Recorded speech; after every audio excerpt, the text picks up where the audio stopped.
welcome to the most overrated, underappreciated, most viewed, underviewed podcast of all time. Welcome to the Prince of Fresh Air. This is your host. If you don't know, now you already know, the most charismatic man in entertainment, Kevin Hart. If you're listening, tell Dwayne The Rock Johnson he's being replaced.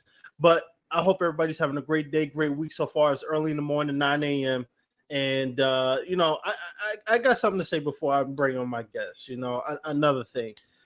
It's been coming to my attention. Tom Holland, Samuel Jackson, even Denzel Washington hit me up like, hey, I'm a big fan of the podcast. Where can I watch the videos?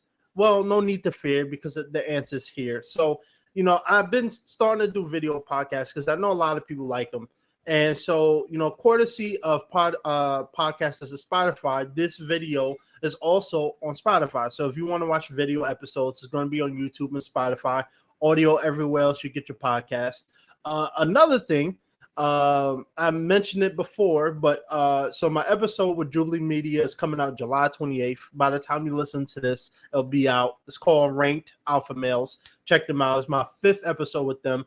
And also shout out to Voyage LA Magazine for their amazing interview, Hidden Gem series of me. It's on my website, Instagram, all that good stuff.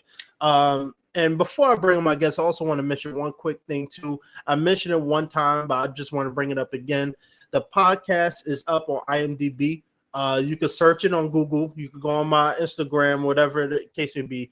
If you have a chance, thank you everybody for being a fan, a supporter. Even if you hate my voice, you hate the podcast, just go over there, leave a review. It helps, and it's a great way for me to show the world what they're missing.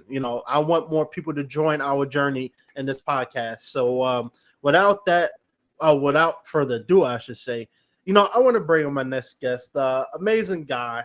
I got to record with him last week, and we had a lot of great conversations during that time and off camera before this. And he has his own podcast, X's and O's of Life, and it's an amazing podcast that he do with his longtime buddy. And it's kind of like a Rush Hour thing. You got the black guy and the white guy teaming up together, Batman and Robin, a little cop and buddy action thing going on, and it's a very well done podcast. It's really it's like a personal journey podcast, talking a lot of life experiences, perspective, interviews with people with different walks of life. Overall, great human being coming all the way from Pennsylvania. Please welcome. He may not be Bill Gates, but he is rich. Rich Dow, welcome to the podcast, man. Hey, thank you. And I don't know what podcast you were listening to because it doesn't sound anything like my terrible excuse for a podcast. But hey, I appreciate it. I was trying to hook you up, man. Oh, look, you hype me up now. I'm over here believing my own thing, and I'm like, all right, I gotta step my game up now, so I seem like I know what I'm doing. Yeah, right. But no, man, I appreciate you bringing me on. Definitely exciting to be on the other side of it. So. Oh yeah, most definitely. It's always we were saying off camera. I enjoy doing the other side, but it's also nice to sometimes, because sometimes for me it's nice to also steer the conversation. Some people can't do that. Like I feel like sometimes when I'm a guest, I'm steering the conversation, which is not bad, but this is me though. I'm the most charismatic man. Nobody do it like me. So which leads me to the next point. Arnold Schwarzenegger called me a couple days ago.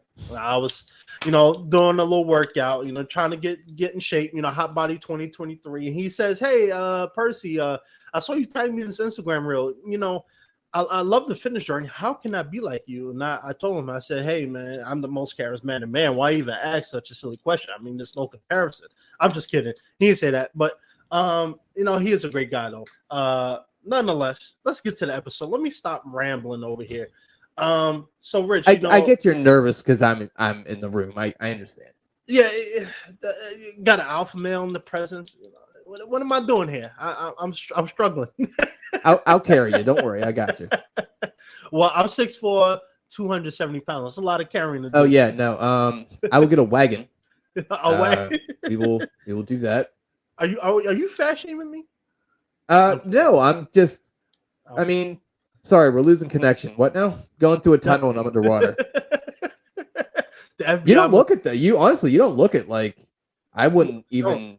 That would not have been my. I mean, I wouldn't say you're a pound over $3. So yeah. Yeah, it's well, I'm tall and most of it is muscle, and I don't know. It's weird because a lot of people always think I'm like 225, 230, and it's like, well, right now I'm cutting down because from January to April, I was eating like crap. I was buying bags of Reese's cups, and so I'm in better shape than I was a couple months ago. But so you definitely hold it well, man. So good for you. I'm trying, man. You know, Dwayne Rock Johnson, and I'm trying to take his position, so I got to come correct. You know, so either that or you're a back alley fighter, one of the two. I do MMA. It's funny. My LA agent, he does jiu-jitsu and he trains with a couple fighters. Yeah? I know Jalen Turner. He's rolled with him a couple times. He still trains with him once in a while. But yeah, I love UFC, MMA, kickboxing. My kid's getting into that actually. Oh, really? Yeah. He's just putting his little peep into everything anymore. So I'm like, hey, look, find a niche and make daddy some money. That's kind of where I'm. I mean, find your lane and do something for me. Does he want to do like MMA, or is he just like more of a fan? So he goes to the gym and he does some Muay Thai stuff. It's like a weekly, not a weekly. It's like a 3 or 4 times a week type of thing. So it's one of those things where he's a kid and he's latching onto it and he's just latched onto it. Right. So we'll see. But he did the same thing with guitars and music, and he's been doing that for 4 years now too. So who knows? He's going to be a musical MMA guy. Who knows? Hey, you know what?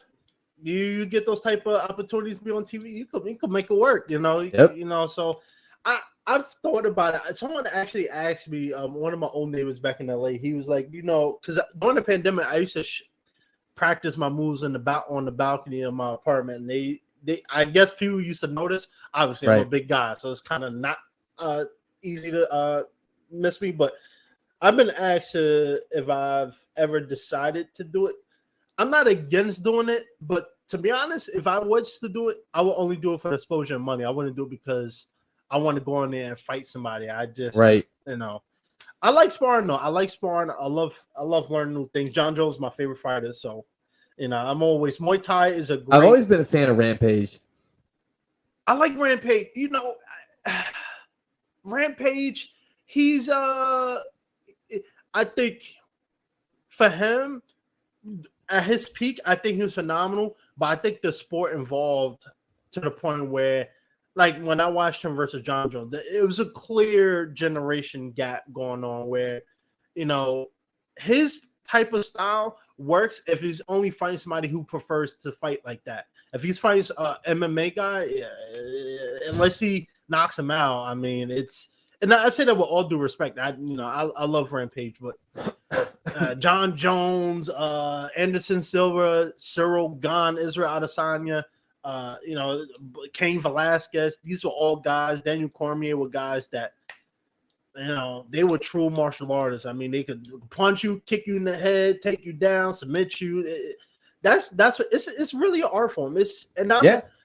I'm glad that your son is doing it, and I see a lot of like there was an 18-year-old kid that just signed not too long ago with the UFC. He's had I think 2 fights. It's evolving. A lot of kids are getting into it, and I kind of like it because I think everybody should learn self-defense. You know, right. Just it's great practice.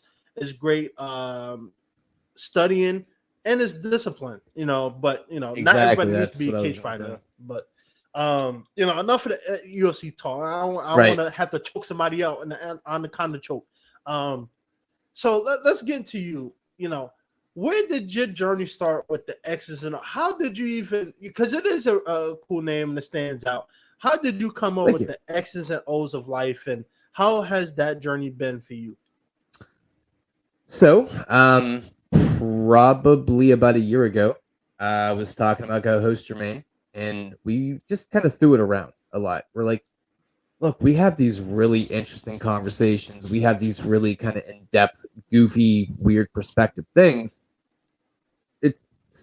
I kind of feel from a pretentious standpoint, other people may want to hear it.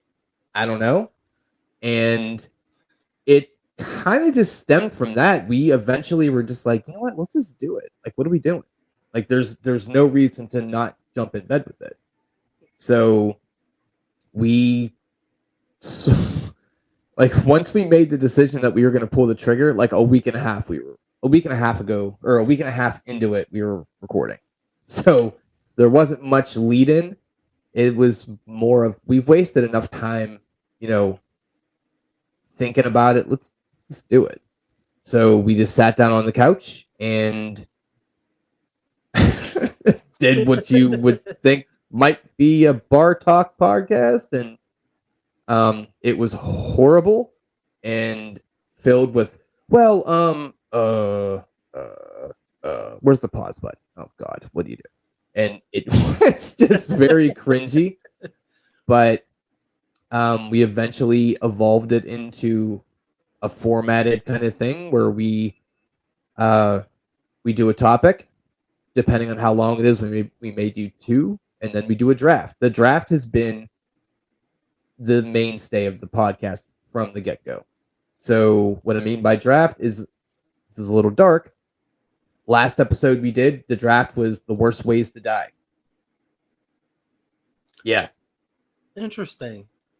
Sure. It definitely was, and I did not think it was going to have the legs it did. But they're not all dark like that. We've done a battle royal kind of 4th of July picnic where you had to come up with your best picnic. You had you had 2 sides, a dessert, and a main course, and it's kind of like, all right, well, who would win out of this? So it kind of takes off the idea of fantasy football drafts, because I run my own fantasy league. He's in my league and been doing fantasy for many years. And not going to lie to you, there is a fantasy football podcast I listen to. They also have a little side deal. It's called the Spitballers, and they do drafts on there. And I absolutely stole their idea, and I'm okay with it because I've always appreciated it. Oh yeah. I just want to clear, just in case the FBI listening. Want to. That's fine. Yeah, I think that's cool. The draft thing, because it's different, and you're taking stuff that is either ordinary conversations or some topics that people kind of talk about but don't really talk about often. You make it put a fun spin to it, which I think is cool. And it's weird because I've had my moments where I've researched, the 10 worst ways to die. Trust, I don't know why. I watch a lot of true crime stuff. Look, we like car crashes. It's what we do. I completely get it. What was like the top 3? Well, look, I'll blow the load. I don't care. We didn't do it in necessarily sequential order. It was more like the first things that kind of popped to our heads. My number 1 was getting mauled or eaten alive by an animal. Because that doesn't necessarily mean it's going to be a very quick. It could be, if you have any cats, what cats do, like to play with their food. No, I kind of feel like big cats are a little the same way, but not as playful. But you don't necessarily bleed out immediately. Like, you could very well get mauled and say, yeah, see you in 8 hours, man. Oh God. My number 2, and this is a different take. Number 2 was alone. Dying alone. You know what? I can see that. That. Interesting. Because it could be a cat. It could be a bevy of different things. But you think about your last moments on Earth. I don't care if you're a spiritual person or not. If you're married, that doesn't matter. The most scared and the most vulnerable you're ever going to be is in your last dying breath. And do you want to do that alone? Not me, man. Yeah. I mean, I would say that just because TMZ is always following me. No, I'm kidding. Oh, Jesus. That's actually interesting, because most people wouldn't think about. See, when we think about worst ways, we think about the most extreme, burning up, drowning, all this stuff. It's actually pretty fascinating to hear that being in a fire, even though it's probably one of the most excruciating pains you'll feel, But ultimately, I didn't realize the carbon monoxide would just knock you out. So you just, I don't know. It's weird, and then sometimes it's weird too to think that you go to sleep and you never wake up. You're just stuck in the dream mode all day, and it's that weird. wouldn't be bad. I mean, that's just kind of like you don't know that you died, which I guess has its own mental kind of gymnastics. But you're dead, so who cares? Type of thing. But yeah. See, we can talk about this all day. I know people. Yeah, this is going to become like someone needs to use BetterHelp kind of moments here. So let's stop talking about death. Right. Let's get past. My other drafts are much happier. Just that was a weird little. Hey, here's a shower thought. Yeah, let's get past and don't collect and go. But I do want to ask you about something. It kind of ties into what you're doing. I know we was talking a little bit about your life and some of the things you've been going through. One of them is, being having diabetes, living with diabetes. So how just a little bit, because I'm not 100% sure how that started, how that's gone for you. How has life been for you? Because I know you're married, you have kids. How has life been when you found out about it, and how has it been living with it and managing it? And does it ever bring you down? All that type of good stuff. So, okay, so I'll start at the beginning and I'll make the long story short. How I found out is I had some kind of like tingling in my feet and I couldn't sleep that well. I'm like, man, what is this? Like, why can't I? And being a dude, you're not going to the doctor right away. You're like, if it works and it's not falling off, it'll be fine. It'll work itself out. Luckily, through my job, we have a kind of a doctor on demand. So it's kind of like a Zoom meeting with the job. And this is before COVID. And I was like, all right, well, here, let me just kind of run this by this dude, see what he has to say. It's a free service. Okay, whatever. Close enough to go into the doctor for me. And he ordered blood tests, and he didn't really say anything about it. He's like, I don't really know, yada, yada, yada. 2 days later, I'm taking a shower, ready to go to work at 6 a.m. This dude calls me. He's like, go to the hospital right now. I'm like, can I put pants on first? Like, is that cool, or should I just kind of just go swinging? I don't know. And he's like, you have diabetes, and I'm like, okay, but I'm not sure why you have me going to the doctor though. Like, why am I going to the hospital too? Like, I'm okay. And my blood sugars were outrageous. My triglycerides were outrageous, which is basically like your cholesterol. I mean, I was like damn near ready to have a stroke. Like, that's kind of where I was at. Wow. And it was unbeknownst to me because I wasn't necessarily eating terrible, but I also wasn't making the best choices either, so then they got me medicated and all that. And, my initial stuff, you think about your mortality. There's the death thing again. See what you did? Jesus. You're thinking about your mortality. And I got real sad. I'm like, yeah, boys, look, I may not be around very long. Because the kicker is the wife's a nurse. And she's done dialysis stuff. So she kind of knows all that. And for whatever reason, I went real low.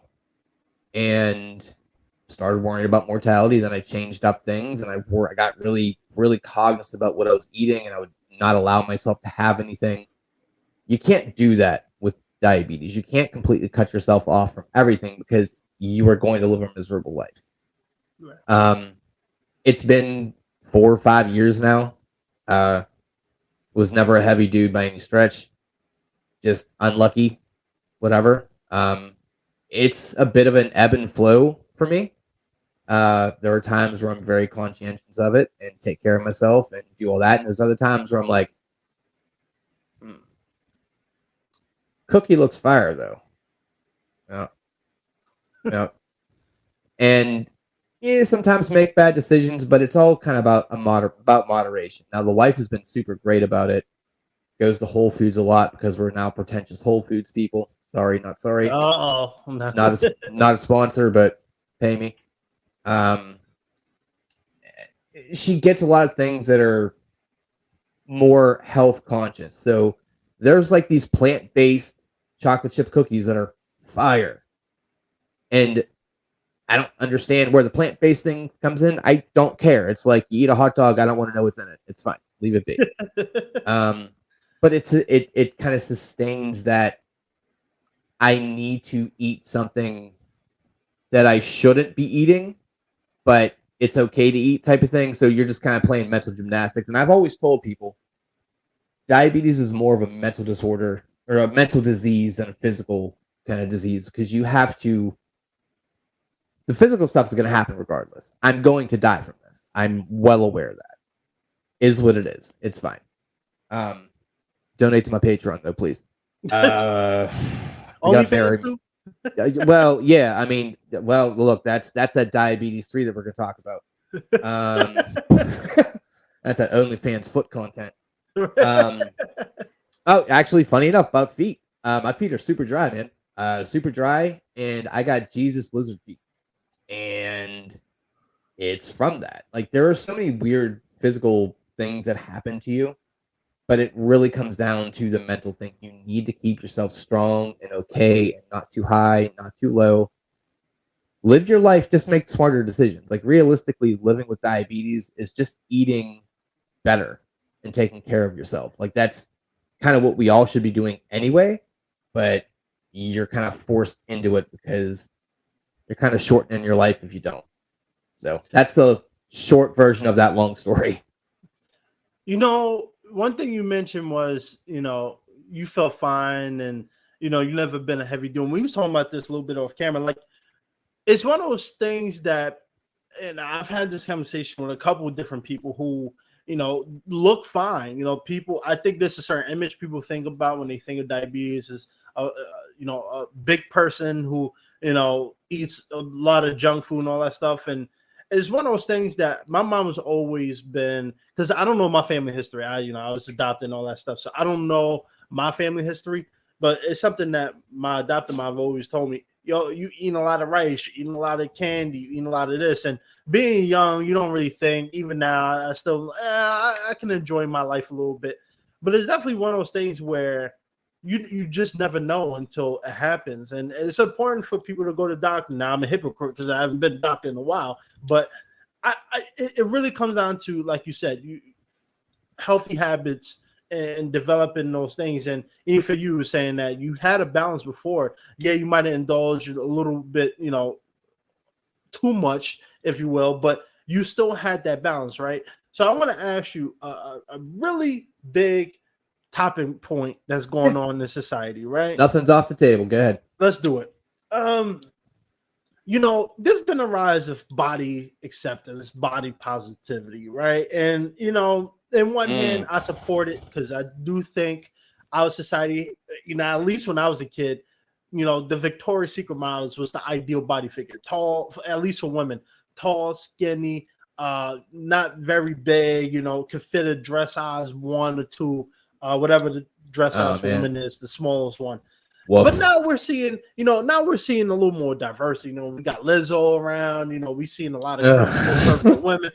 I'm sorry. It's funny you bring her up because I do a podcast with my wife too. And our first episode was about a picture I saw of Lizzo and I went in hard.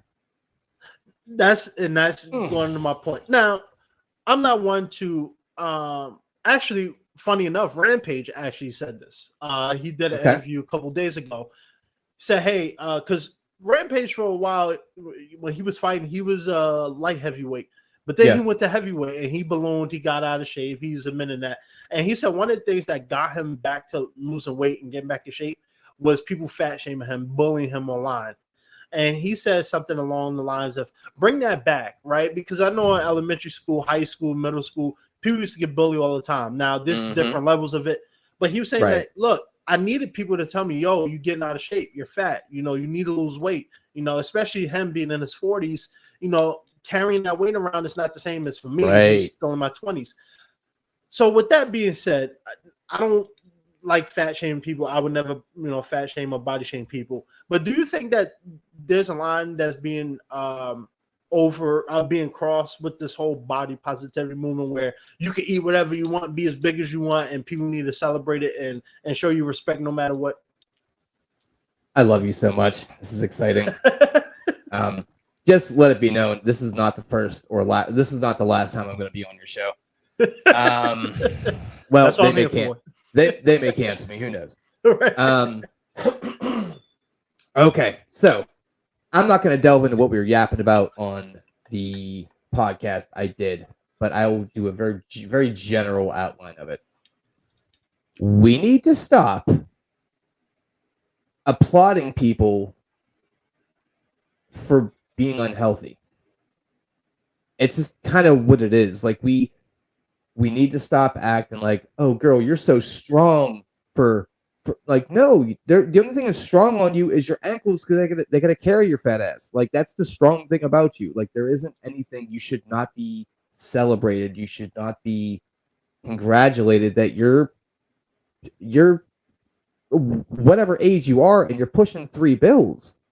Mm-hmm. You know, like unless you are a defensive lineman or an offensive lineman, or you have a ridiculously bad health situation, okay, I get it.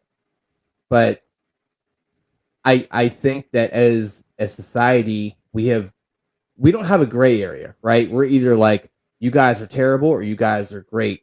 We don't have like, hey, look, I get it.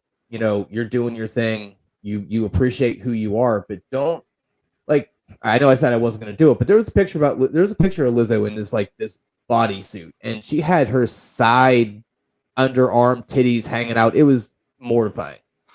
And I'm just like, know your audience, man. Like you can't dress like that. And she didn't say anything about it, but there was people in the comments. I saw it was like a Facebook post. And people were like, people are so mean. People are, doing this, and it wasn't necessarily people. I mean, there was absolutely people being mean. But generally speaking, the ladies were very like, you shouldn't say that about her. She's beautiful. She's wonderful. And it's like, you're part of the problem. You can't like advocate like, hey, look, you're 3 bills. I don't know what she weighs. I don't care. But you can't also wear a wash rag and be like, I'm beautiful. No, you're not. You look uber sloppy and you don't look healthy. I don't like you're like, yay, diabetes. Like what are you doing? So it's hard because you don't want to come across as a terrible person and say, you can't be this, you can't be that. I don't care what you do. Your life means nothing to my kind of situation. But when we see society in a whole congratulating people that are unhealthy, that look unhealthy, they might not be unhealthy, but you look unhealthy. Like you fit that bill. It seems like I get it. You want to have a good positive image on them. You want to support them, but you're not necessarily helping them by advocating, yes, stay in your lane, do exactly what you're doing. You could still be beautiful and lose some weight. Like, right. I don't know. It teaches the kids bad stuff too.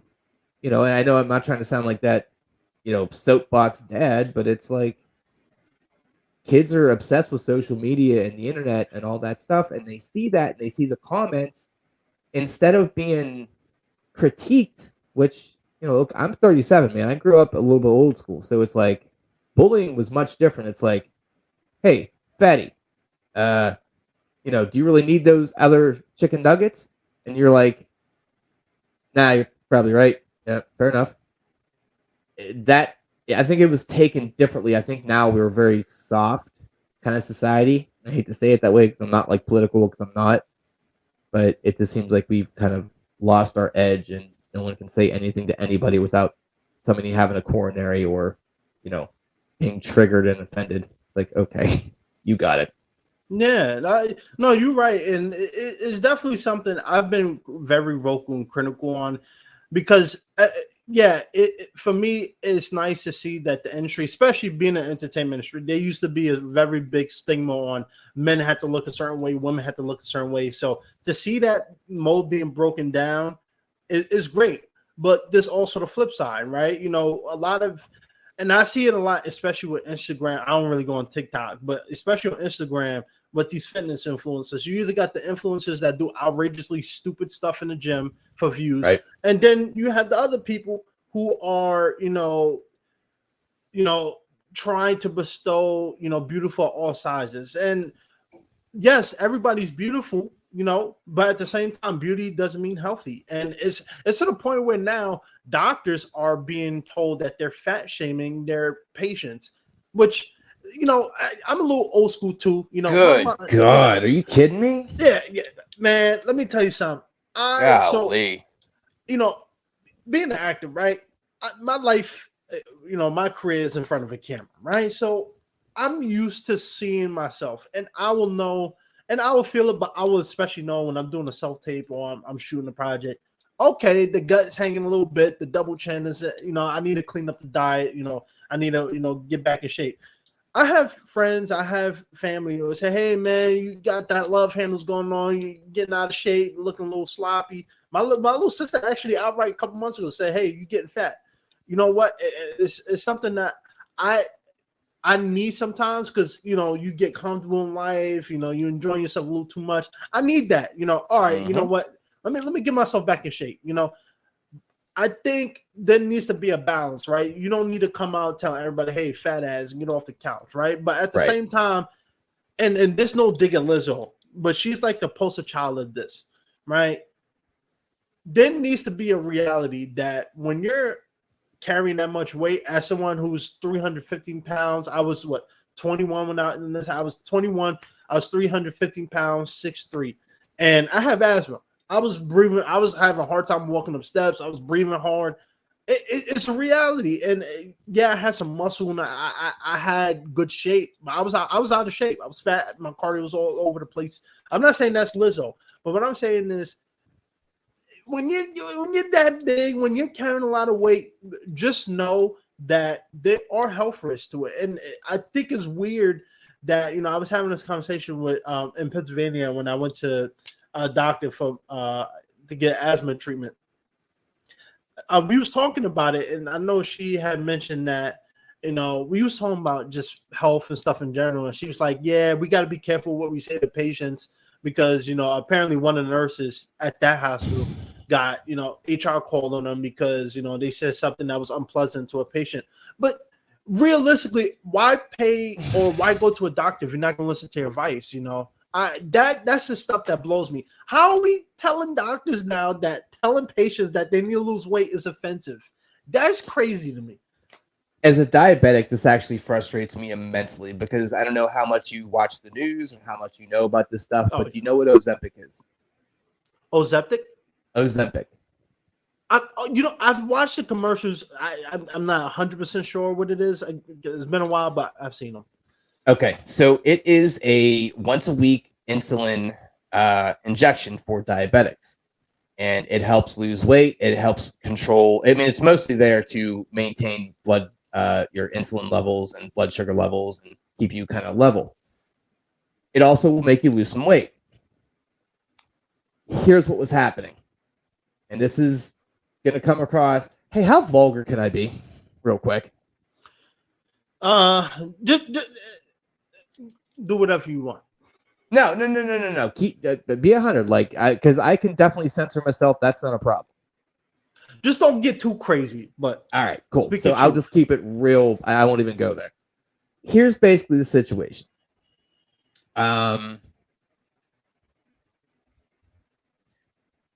These doctors were giving fat people Ozempic to lose weight. They're not diabetic. They're given Ozempic to people that don't have diabetes to lose weight to the point, and here's where it infuriates me, to the point where I actually can't get it because they don't have it because they are out and they've been out. So I had to go ahead and do something different that they actually don't allow. It's called Mounjaro. They don't allow that to be prescribed to people just with weight problems. You need to have diabetes. So knowing that and then hearing what you're saying, where people are getting in trouble because your doctor is saying, hey, I don't know, you're 23, you're 350, and you're 5'2". I don't think I really need to tell you how you resemble more of an exercise ball than, an exercise ball, but you kind of got an issue. And the fact that you can get in trouble that as a medical professional, someone that's there to be a pseudo dietitian that is your PCP that sees your, not your insides, but your blood work, your quote unquote stats. They can't tell you, hey, fatty, stop it. You're going to die. And you get in trouble? Okay. Cool. America. Yeah. Yeah. Ridiculous. It is ridiculous. This is something that I've seen. I see it as a new trend, and it seems to me like it's more of a trendy thing to be celebrating and stuff. And a comedian, Ari Spears, he made a good point. And Ari Spears name drop, pick it up. Yeah, let's go. He's pretty vocal, and Piers Morgan too. I remember Piers Morgan did a segment. I don't get political and all that stuff, but I remember I watched a segment on this very topic he did, and he was talking about another model who made a career of being very obese, and he was saying, look, everybody's cheering this person on. Hey, you look beautiful, you look great. And this person I'm talking about, this was a very large person.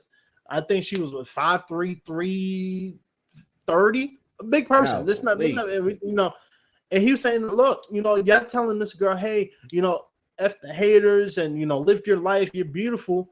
But what happens when her health starts declining? She has children at home. Who's going to watch her child? Are you going to pay for her child care? Are you going to pay for her medical expenses? No. So, realistically, the people, and I remember Michael Jai White said this, and I fully agree with him. He was saying that, when he got into Hollywood, he didn't get yes men. He wanted his parents, he wanted his friends to tell him, yo, you're doing this wrong. Get back on track, right? And I think that's essentially what is happening. We need more people like that in our corner. How do you say you're my best friend and you let me live a destructive lifestyle? That's like me saying, looking at just hypothetically, if I saw you doing hardcore drugs and I said, hey man, you still good looking dude, man, do what you want. You got a kid, you got a wife at home. I'm just gonna let you rot and do whatever you want just because I want you to be empowering, be an alpha male. I think it's doing our society a disservice to say, hey, you can be as much out of shape and unhealthy as you want because you're still beautiful. If that's the society people want to live in, hey, kudos to them. I'm going to tell you why it happens. Why do you think it happens? Because it's a mob mentality. You think about, you start coming out saying, you can't be looking that way. You were going to be so engulfed with all the hatred from what you said about your critique that you then, whether you be famous or not, you end up essentially getting canceled from whatever you're doing, and you were then ostracized. So I think at some point there has been such a dynamic flip that I don't think it ever is going to go back. I think now it's just everyone gets a trophy, everyone's beautiful, it's okay. Yeah, do you need I saw something about some girl needing 2 seats on an airplane. Oh, I saw that. Oh, how is that not a wake-up call? How is that cool? You're double you have to pay for 2 seats. How is that a thing? Man, I've been in that position before. My first flight ever, I was stuck in the middle seat because I haven't been on an airplane before, so I didn't know the rules of etiquette. I just bought the cheapest ticket I can get, and I sat next to a person who, quite frankly, deserved 2 seats. And I'm not saying that in a mean way, but that's another thing that's happening too with the airlines. A lot of airlines are starting to charge bigger people for 2 seats, right? And it causes a huge debate whether people deserve 2 seats or airlines need to make the seats bigger, right? But realistically, again, I think people are doing a disservice when they are saying, oh, everybody has to, work their way around this person, right? we hear this all the time. A lot of these high-end fashion designers make clothes for specific women, right? Or men, whatever the case may be. So it may not be a variety of sizes. Okay, maybe they can add a little more diversity to it, right? But their aim is not to make clothes for, the person who doesn't fit the. It's hard to say without trying to be offensive, but what I'm saying is, say what you want to say, man. Like that's the problem. Don't say exactly what you mean, because that's one of the things, being in the entertainment industry, having fair enough. Be a little, that makes sense. Now, okay. Don't get me wrong. I still talking about this stuff, and I'm still open. I just got to be a little more careful how I say, unfortunately. But essentially, what I'm saying is, look, we need to stop this whole everybody's beautiful every side, because it's not true. Now, like I said, it is nice to see diversity happening, right? Mm-hmm. But at the same time, our society is heaviest. It is mind blowing how much people spend on fast food, all this stuff, and like you said, diabetes is one of those things that it'll creep up on you. You may not realize it. You could be 10, you could be 45, you could be 25. It doesn't matter. It will creep up on you if you don't eat healthy. Because I have no idea when I actually got it. Like, that's the kicker. I found out 4 years ago. Who knows how long I had it? Right. And most people don't even go to the doctor that often. I know I don't. So I'm not criticizing nobody here. But one of the things you said, and it's true, healthy eating is a big thing, right? And I think one of the issues, and this is something that I can understand why some people, feel the way they do. Healthy eating is not cheap. Whole Foods, I don't go to. I'll be the first to admit I don't go there. I'm not spending $10 on 12 eggs. I just can't do that. But healthy eating is tough, right? And I've recently just came to the conclusion, look, I'll find ways to eat healthy while not having to break the bank. And I do Amazon groceries. I get my groceries delivered, and I'm able to find more quality, because where I'm living at now, Upper East Side, don't even get me started on the prices on. Yeah, I was gonna say, like, you're up there like that. I mean, for a 4-person household here, we probably spend about probably around $1,200 a month. I'll probably spend it on my own. Right, but yeah, that's PA to New York. It's like, trust me, I tell my girlfriend all the time, because she's from PA. Look, y'all might see this expensive, but like, have you been to the Knoebels? No. It's a place. Knoebels it's near Wilkes-Barre. I don't. Not too far from there. Yeah, I don't really traverse out that way too much. But yeah, God. But yeah, what is it? It's like an amusement park. It's something. I'm not from PA. It's something I just go. It's a pretty nifty spot, right? But I remember I got a double cheeseburger from there. It was the weekend. I enjoyed myself. I got a double cheeseburger from there and fries. It's $12, right? Here in the city, that is alone is like $25. And some people don't even give you French fries. Like, Five Guys don't even get me started. It's like a rent payment now. Five Guys is a rent payment. And it's one of those things. Golly. That's the thing, for at least for me, being in New York, it kind of, with the rising costs and all that stuff, is honestly, in some cases, depending on your diet, vegetarian, whatever, it might be cheaper to buy groceries, which is why I prefer to eat at home. But I also realize when I eat at home, I control what I eat. I can control, what I put in my body. And it's definitely something, as a young person, I advocate every young person, look, we might think we're invincible now, but 10, 20 years from now, we won't be the young sprouted chickens we are. And I tell the kids even that you're still young too. You're still pretty young too. And it's one of those things where we think, okay, I can go out, drink beer every day. I can eat Domino's and eat cheesecake, which is guilty pleasure of mine, I'll admit. But even for me, I had to start scaling back, because for me, I noticed I gained weight when I started doing that. I gain weight a lot easier. So that's my indication. Now, someone who doesn't gain weight as quickly might just think, oh, I can eat cheesecake 4 days a week, and that's fine. That's a lot of sugar. It's a lot of sugar. And I've realized, watching nutrition, reading the nutrition labels, man, there's a lot of sugar everywhere. A lot of sugar, and people don't realize that even the pack of ramen has sugar. Well, it's not even just that; it's the carbs. The carbs is the thing that you need to actually pay attention to, because that's the thing. That's what will. Yeah, I mean, the sugar, yeah, that'll disperse itself pretty quickly, but the carbs is the thing that takes a lot more to break down, and it's empty.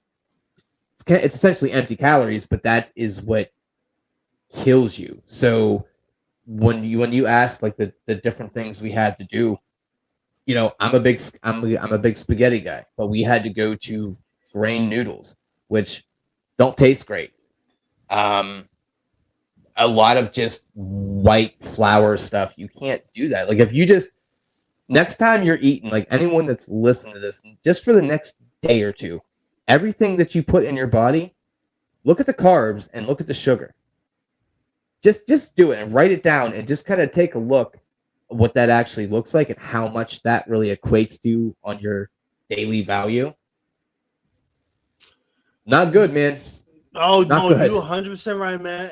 It's so bad now. Well, I wouldn't say it's bad. I think for my career, I have to be a little more careful compared to the average person, about, you know, right. Especially my age range. Most of my buddies, they, you know, eating whatever every day and just carrying on. You know, I have to just watch what I eat because I know my body, and I know that, you know, a couple weeks of not, you know, taking care of the diet, I will be looking like Mr. Clump. But you know, that's just, you know, I'm just being honest. But a lot of people don't know that though. The fact that you're such a young bull and you're like, I am aware of what my body does. Like, I feel like that's the biggest problem. So many people don't know that. They just, either they don't know it or they don't care to know it. The fact that you're like, nope, I know what happens if I eat like garbage for 2 weeks. I'm more tired. I'm sluggish. You know, I got a solid A cup going. Like, we can't have that. And the fact that you're able to, like, nah, man, not today, Satan, and you're able to handle it, I think the problem is the people that end up ballooning, they don't have that come to Jesus moment. So good on you for having the cognizance of doing that, man. That's awesome. I appreciate that. Yeah, I agree. I think a lot of people, you know, I think being in the acting world makes you self-aware, which is why I always say this. I'll always come off older to people just because I'm more self-aware than I am, you know, than people would typically think. But it's one of those things, I think people need to be self-aware. That's how so many people dig themselves in trouble, you know, whether it's dieting or whether it's just relationships or whatever. A lot of people don't know who they are as a person, and they just going about life. And I get it. You know, if I wasn't in this industry, I'd probably be acting like a goof, like I always do. But I think many people really need to learn. And one of the reasons why I learned about it, when I was in high school, right?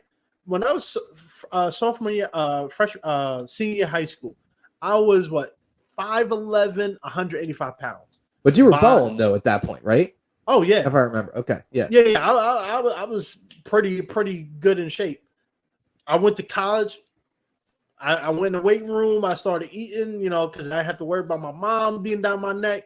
I gained over from freshman year college to beginning of sophomore year. I probably put on 100 pounds. All right, and that was because I'll tell you the biggest reason, and I missed this days. But back then, this was 2015, freshman year. McDonald's. I used to go to school upstate New York. It always starts with McDonald's. Oh yeah. So I'm telling it's because it's cheaper, right? So up there, McDonald's used to do a thing called Big Mac Mondays for $1, right? Now you get a Big Mac for $1. You get it.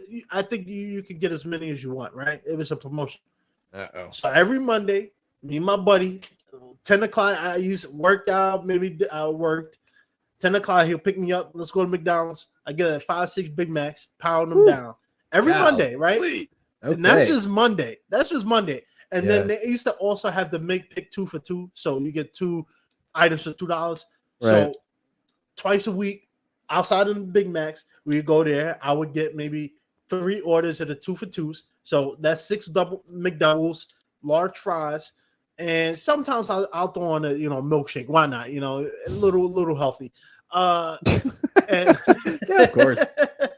And like hearing this is making my heart hurt. But go ahead. Yeah, to be honest with you, I'm actually, maybe it's because I was young and I was I was still active. I wasn't just playing video games. Right. But I ballooned a lot of weight. And I remember when I came home for that summer, my mom was like, yo, what happened? Like, you got fat. Even her co-workers like, yo, what happened to him? Like, he used to be this skinny twig. And that motivated me. All right, let me watch what I eat. Let me take care of myself. Because, yeah, like I said, when you're young, you're not thinking about it. But when you have people who care about you, because they do care about me. When they say, hey, man, what's going on? Your arm's a little flabby. You got the double chin. You looking about 35. I remember when I was 20, people used to think I was 35. And I was married and had kids. Oh, man. Because I was just a big dude. I was out of shape. And it's definitely something that I became self-aware of. All right, I need to be a little more careful now. Like I said, I still enjoy myself. I have toaster strudels in the freezer, which I will be eating later. I still enjoy myself. Hold on. What flavor?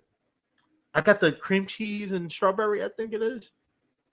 And I'll accept it. I haven't had toaster strudels since I was like middle school. It's been a while. So it's been like 10 years, but I remember like Fire Squad. Let's go. Oh, yeah. And I only had it like once or twice. I used to make some fat kid decisions when I was little. I would get them and I'd be excited and I couldn't handle myself and I would just go and get the icing and I would eat all the icing and then be sad that there was no icing left for the strudels. That's my fat kid moment there. Oh my God. Yeah. The icing is good though. I'll give you that. It is good. It's it's definitely something like I said, it's moderation because from January to April, I'm telling you, I used to buy these. It was like $13 on Amazon. These big giant bags of Reese's cups. I used to buy 2 of them. I go through it in a month. I go through a whole. Oh yeah, that's a problem. I was eating like 15 Reese's cups a day, and I didn't realize it. But eventually, I'm looking at because I started doing fitness videos. I'm like, yo, I'm jiggling a little too much on this. Handles. Got the jiggle physics going. Yeah, okay. It's not looking good. I'm the most charismatic man. I can't be going out like that. So, I had to make a change in late April, early May. I said, you know what? I've been telling myself I need to get back on track. I need to stop playing with myself because I used to say, oh, I'll buy this bag and I'll moderate myself, but here comes the weekend. Never happens. Never happens. So, never. Like you said, it's moderation. I'm actually surprised I don't have diabetes because I was thinking it, man, because I'm like, okay, he don't have it, but I do. All right, that's fair enough, I guess. But also, I gain weight probably a lot quicker than you too. So that's my metabolism is a little funky. I don't really. Like I tend to not really gain, but if I actually put my mind to it, I'll just shave everything off. Like I'm just like, oh, okay. I'm jealous of you people. I have a buddy. I don't really talk to him as much anymore, but high school, this guy's always. He's even skinnier than you. He's what, like 6 foot, maybe 6'1" at this point. $160. This dude is like straight bone, and this dude. I remember he used to pile on McDonald's, cheeseburger, everything. I'm like, how are you still skinny? Like, I can't do that. I can't get away with that. But it comes back to you, though, man. That's what I tell the kids that because I see the kid eating a lot of rice, a lot of Sammys. I'm like, look, kiddo, do you have fun, enjoy your life, but please understand, be cognizant of what you're putting into your body because you're invincible now. Whatever. I promise you, trust and believe it is going to come back. Yeah. It doesn't have to be weight. It could be clogged arteries. My grandma was like 5 foot, probably $100, probably 100. Quadruple bypass surgery. Wow. That doesn't make sense. Quadruple bypass are for bigger, heavier setted people. 100 pounds, 5 foot, ain't nothing to her. Quadruple bypass, yeah. Probably ate really terrible, obviously grandparents, so, different eating habits and things like that. Just if anyone takes anything from this podcast, let it be this. Take care of yourself. Go to the doctors. Fellas, get off your high horse. Stop being afraid. Go to the doctor. You feel it. You feel a little something. Even if you don't feel nothing, just go there once a year. Because the fear that you have about going to the doctor or the laziness you feel, whatever it is, it's going to be a hell of a lot worse when they give you a diagnosis. So that's true. I think you throwing a little shade at me because you said since I ain't go to the doctor, look, Pepe, you do what you do, but hey, no, you're right. You're 100% right, and we're seeing that too, where a lot of celebrities who made a career of being fat, Jonah Chris Hill, Farley, Rebel Wilson. that was a lot of the alive ones, at least, recipes. I mean, you think about the funny fat guys, like John Candy, Chris Farley, they're all dead. Yeah, no, a lot of them coincidence. And it all happened when they were still relatively young, late 30s, right. Early 40s. But now we're seeing the shift, like I said, Jonah Hill, despite the recent little controversy going through, Rebel Wilson, a bunch of other, even Chris Pratt is another one. We're seeing a shift now where a lot of those heavier actors, even celebrities just in general, are making a change. They used to rely on that John Goodman. Fatness everybody. He looks creepy now. I'm not gonna lie. He looks real creepy. He does. He needs to be a little. He needs to kind of find a middle ground because I'm like, ugh. Like, you sick, man? Like, what's up?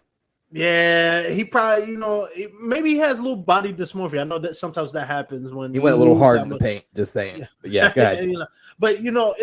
We're seeing that shift now where a lot of people are making that change, and I think that's a good thing. Do you think that despite the rise of the body positivity movement and all that stuff, that people are seeing that, hey, I need to make better choices. I need to, be healthy because in the long run, I'm the butt of a joke in this movie, and I'm making people laugh. But when I'm off set and the movie's done, I gotta live with this frame. I gotta live with this reality that, what comes with it. Do you think that's people are starting to see? Okay, maybe we need to change direction a little bit in this. No. I mean, it's one of those. As long as that voice is loudest, it's okay. Here's the problem. A lot of people that are that big, ironically enough, they're sad because they're big, and what do? Yeah, eat. So it's a self-sustaining cyclical thing, and then you got your rah cheerleaders. There ain't no one stopping you except you, and a lot of these people just get so deep in the rabbit hole that we'll see you at your funeral in 10 years, man. It's unfortunate, man. Yeah, you're right. It's unfortunate that people let it get this far, and it's a combination of, people need to take accountability, but also your circle. I say this all the time. You are the company. Look at John Morant. He's young NBA star. Listen, golly. You are. Your company. The people you keep. A lot of people say I can hang out with all types of people, and it doesn't matter. I tend to disagree with that, because it depends on you, but a lot of it, like, you get those loud voices, peer pressure. I don't care how old you are, peer pressure is the thing. Yeah, 100%. And I think a lot of people need to realize that you need to. It really, for me, if anybody takes away from it, you have to hold yourself accountable. And I think one of the issues with society is just not holding anybody accountable. Everybody's a victim. Everybody can, he did this to me, or Facts. He said this to me, Facts. or I say this all the time. I look at criticism in a great way. If someone says, hey, the podcast a little boring, can you add a little spice? Okay, I'm not going to be like, I'm a, disregard that. I take criticism with respect, and as long as you're coming with a place of respect, right? It's a difference when telling someone, hey, fat ass, get up and go work it. That's not, I don't think that's going to motivate most people. Man, that's just being a dick. Yeah, some people, I think that's the approach that needs to go. Not everybody can operate like that. Even for me, even being a New Yorker, actor type of person, I don't need you coming at me like that. But if you say, hey, just in the instance of acting, hey, my manager will do this. Hey, Percy, okay, I like the choices you made, but I think, you could make stronger choices here. It's not working in this part of the scene. Maybe you should try this way, right? That's constructive criticism, right? Yes. People need that, right? So if we want society to change, we have to have conversations like this where we're not antagonizing people. And I think that's the reason why so many people who are talking about this are viewed as mean, because they're not coming from a place of constructive criticism. They're saying, hey, get your fat ass off the couch, put down a donut, and go work out. Okay, that may not be as harsh, Right. but at the same time, that's not helping anybody. I've never heard of anybody get up being talked down like that and say, hey, I want to make change. You know, it has to come from a place, all right, look, people, I know everybody wants to feel beautiful, but the reality of the situation is we all know this is not how biology works. You can't walk around carrying that much weight without any repercussions. We got to get this under control, right? And it's, you know, I blame social media too, because social media has ruined fitness. The fitness industry is complete garbage now. Like I said, you go on Instagram, you either see the dude. I just watched this the other day. I watched a dude, don't get me wrong, he was in great shape, but this dude was hanging from a pull-up bar with a bench, a bench press bench on his neck. He was, he had a whole neck, he had a chain on tied around another bench that had a medicine ball at the bottom. I'm like, yo, like, what are you doing? Like, this is not fitness. And then you see another video of someone shoving down cake in the gym, because they want to show that you can.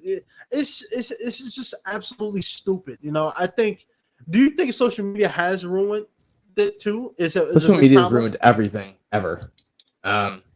Yeah, I think the worst part about it is I think it's the internet in general. Like, you are given a level of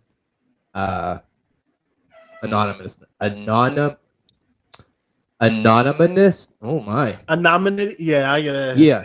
Anonymous thingy. Yeah. Words and things. I have a podcast, guys. I'm super good at talking.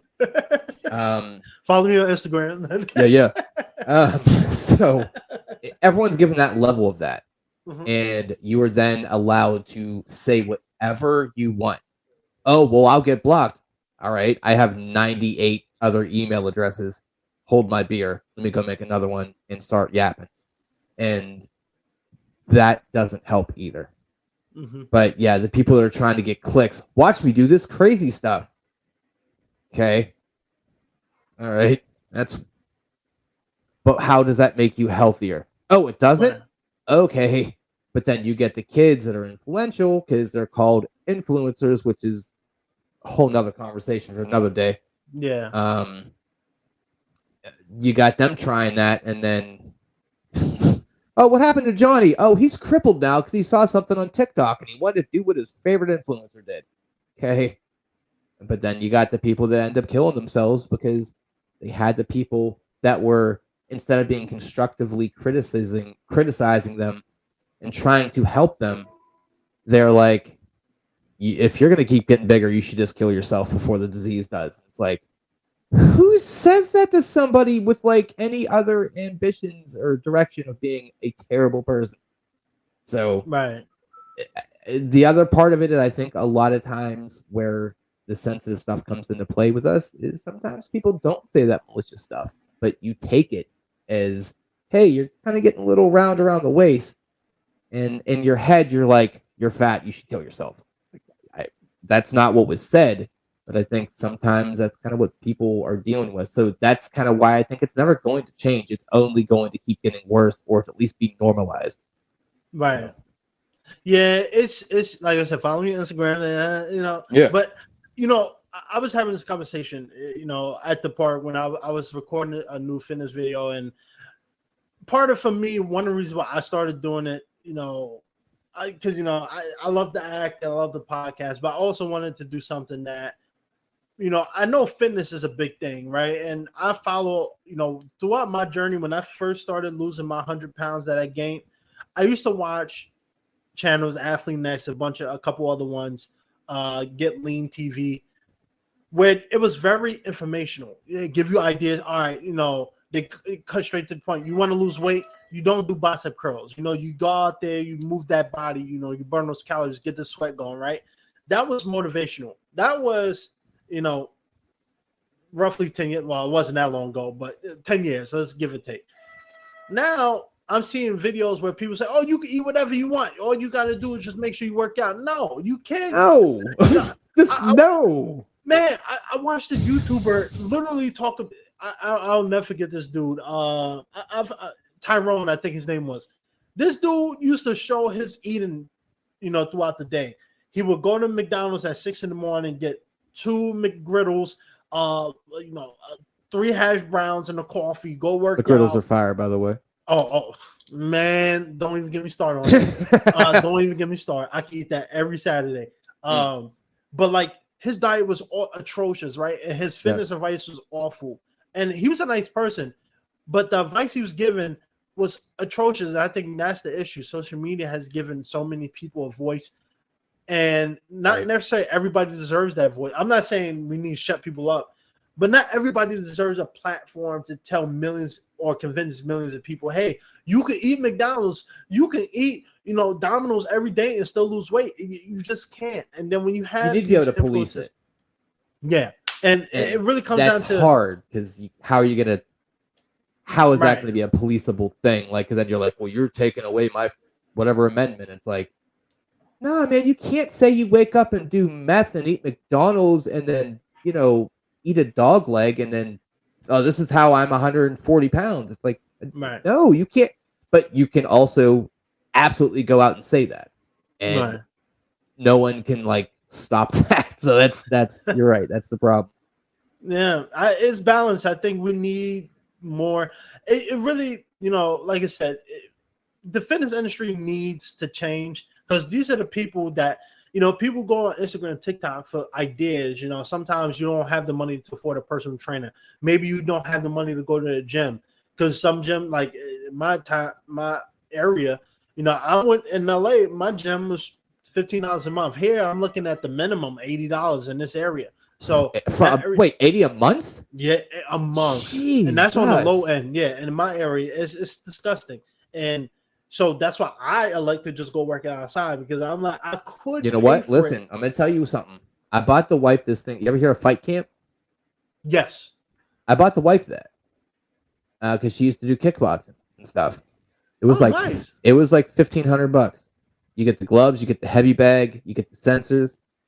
Not a sponsor, but it's because you can even do the payments. It doesn't have to be 15 up front. You can do monthly payments of it. So I don't know if especially for someone like you that had their time is limited. Well, that sounded really dark. You know what I meant. He's slowly dying, guys. Donate to his Patreon too. He's trying to kill me all. Yeah. Well, I got to get your viewers, so one way to do it. But for someone that has time limited stuff and you don't want to drop 80 a month, because the payments for Fight Camp is way lower than that, and it comes with an app, it comes with a subscription and things you can do on it. Hey, it's an option. Just from a cardio, even you can call it self-defense, but I don't know, something to kind of look at for yourself and whoever else is listening. Oh yeah, that's one of the reasons why I've been back in New York for 2 months now, and it's one of those things.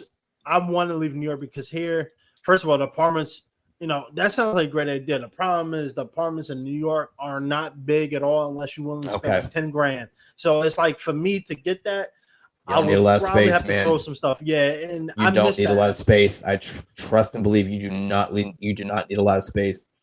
Now I get it. You're like 7'13", so you got a lot of extremities and what have you. I get it, but you need a lot less space than you think you do. Well, I mean, the way how apartments in New York are designed, it's like, if I could show you the size of this apartment, you'd be like, ain't no way. I could fit in, that. But yeah, New York is bad. And I miss, LA, I lived in a 3-bedroom apartment, way cheaper than this apartment. And the amount of space I had was endless. And that's what I miss. That's why I kind of want to leave, because it's the space is limited. Right. Everything's expensive. But for me, I was mentioning, I go work at a park because I get to meet a lot of people, and it's different. Fair. I've always been in the gym, so I'm learning new stuff being outside. And I think that's for me, that's why I love doing fitness videos, because I'm showing people a different type of workouts. You go on Instagram, most of the workouts that are in the gym, and it's usually kind of same repetitive bench press, deadlift, Right. you know, the all cable workout stuff. I'm doing more dynamic stuff. So if you watch like my reels, I'm doing squat jacks. I'm doing a lot of jump rope. I'm doing a lot of aerobic cardio based movements, high intensity stuff, because I want people to realize you can, like I tell people, you can burn more calories in 30 minutes if you do high intensity workouts than go to the gym and do bicep curls. Now, if you want big arms and stuff, fine. But if you want to lose weight, you probably just want overall fitness better. You want to do stuff like that to get the blood moving, get your heart jumping. And I think that's as important. We need more people who can advocate real life benefits. I watched a personal trainer on Instagram who was training Kim Kardashian for weight loss or fat loss or whatever. Don't get me wrong, she's a great content creator. But I'm like, how is any of this workouts fat loss? Like standing on a medicine ball doing bicep curls?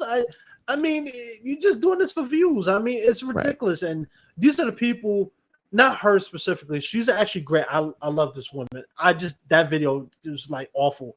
But I've seen other content creators who make a name for themselves or built a following because they do outrageously stupid stuff. Right. But it's because they look the way they do. People are like, oh, okay, I believe them.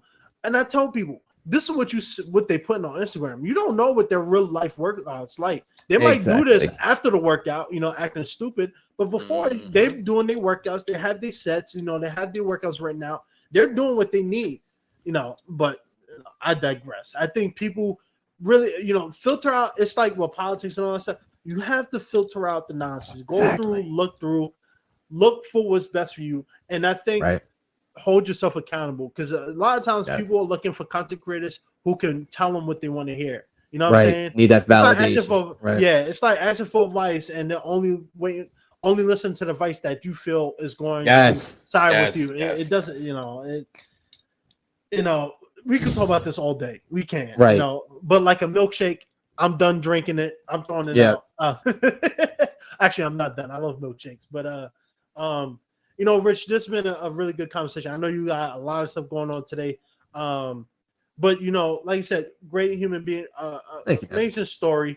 You know, I always tell people, it's different because you already have a podcast. But I tell people, you never know who's listening and what other people's going through. I've had many people come on this podcast who, you know, before we started recording, you know, nobody's going to really care. Nobody really wants to hear my story. I'm like, just wait and see. You know, we'll have fun. And sure enough, people like, hey, my family or my friends or someone listened to it, and they, hey, man, I loved your story. It was very impactful. I didn't realize it. And it's something you said before.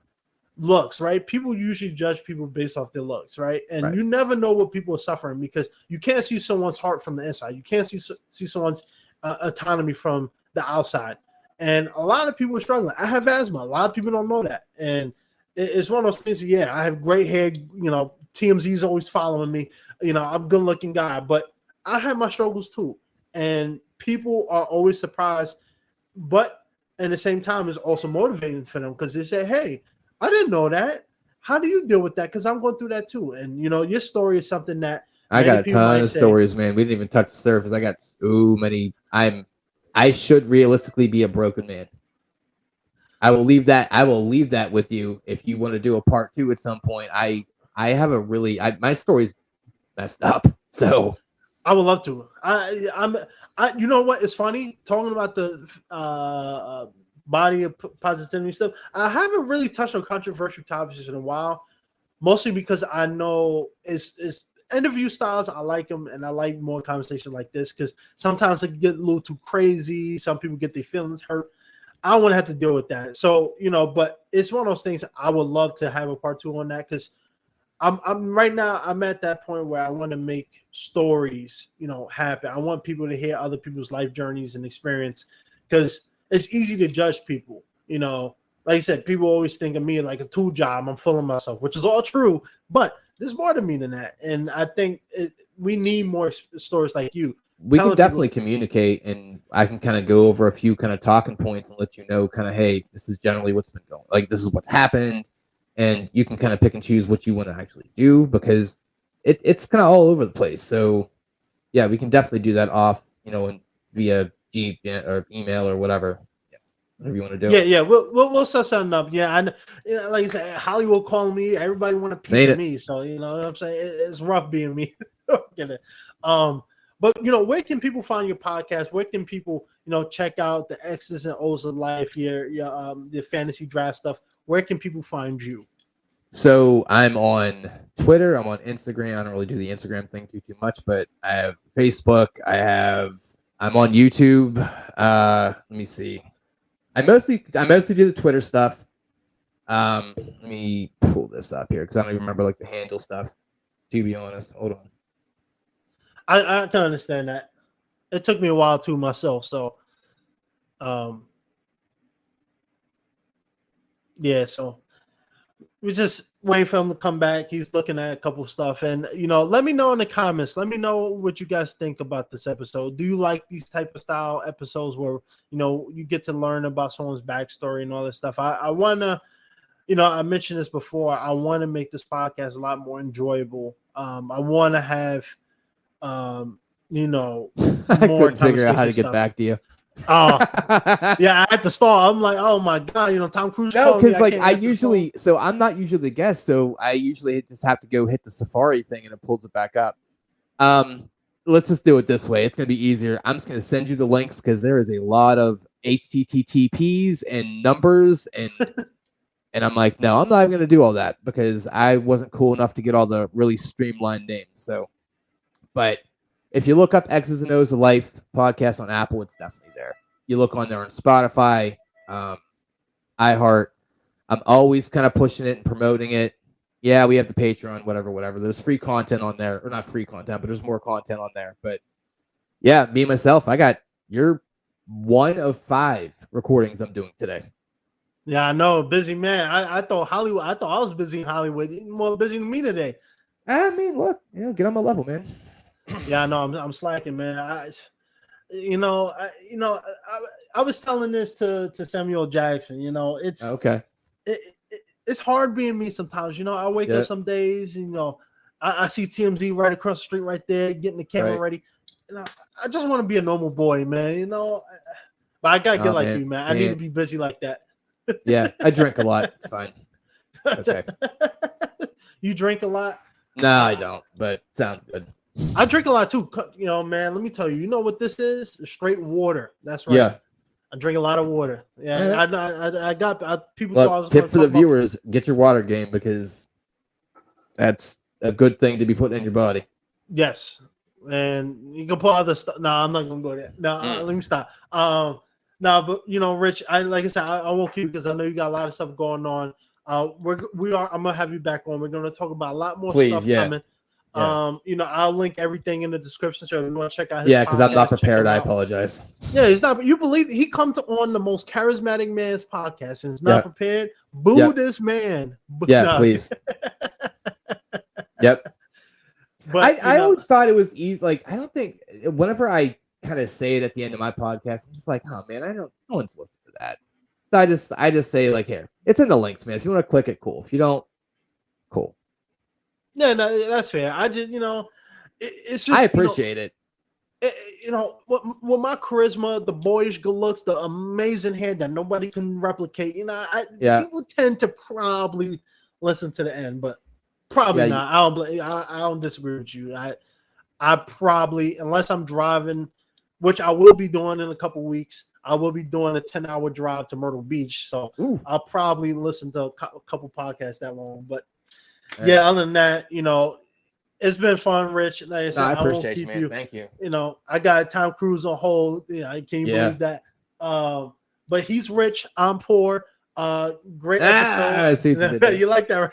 That was nice. But yeah, we're out of here. Thank you guys for listening. If you made it this far, like, subscribe, leave comments. Like I said, go check out the podcast on IMDb.